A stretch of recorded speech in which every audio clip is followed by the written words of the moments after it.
Good day, everybody. Ever seed a new grass area and want to keep the dog off? Well, stay tuned. I'm about to show you how. So one of the first things that I did was I went to my local Canadian Tire website and I looked for some supplies just by typing in the search area of different types of fencing. And what it came up with was a search for deer fence. And I'll show you that. It should be saved into my wish list down here at the bottom. Nope, it's not. So we'll just go here and we'll type in deer fence.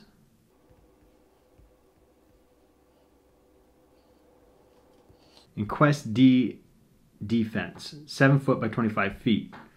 That is great stuff for keeping the dog out. The only thing is you'll have to show your dog where you're putting it and put up some markers on it because it is fairly thin, and if they're used to running around in a certain area, they may try and run right through it. I know my dog, she's a Wheaten Terrier, and she tried to tear right through it the first time that I put it up. So I just brought her over to it and showed her where it was. And then since then, I've attached some 4x4 along the bottom, and I put up some other boards just to kind of give her an idea that there is something there. And what I ended up doing is, since this stuff isn't very heavy, it's fairly light, is you can just get staples and you can staple it right to your existing fence or another post, whatever you have out there. And then I just ran it over to my next closest object, which happened to be the shed. Everything happened to be in a good area and worked out really well. And then I went around to the other side where I wanted to block that section off, and I went from the side of the shed there.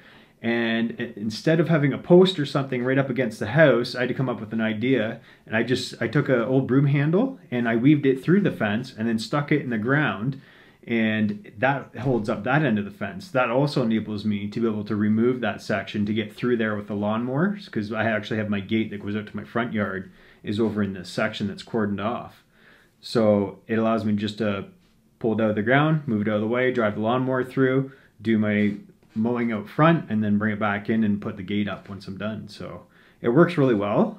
It's a great fix for something like this. You could even if you got some metal posts and just pushed them into the ground, like say you had an area just out in the middle of your lawn, you could use the same fencing, put up 4 posts around the area you want to cordon off, and maybe you just get some hunting tape or something like that just to kind of mark it out, because even if a person just didn't have great eyesight or it's night, that stuff's dark, it's black, and you're not going to see it that well. So you do want to mark it out so people can see that it's there. So that's my guidance on how to keep your pet off your freshly grass seeded area.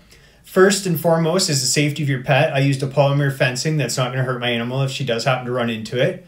It's not chicken wire. Chicken wire might cut up your animal or harm them. They could break a leg or something like that too. Most important is the safety of your animal, and I mean, how to keep them out of the grass seeded area. Well, you've got the instruction now, so have fun.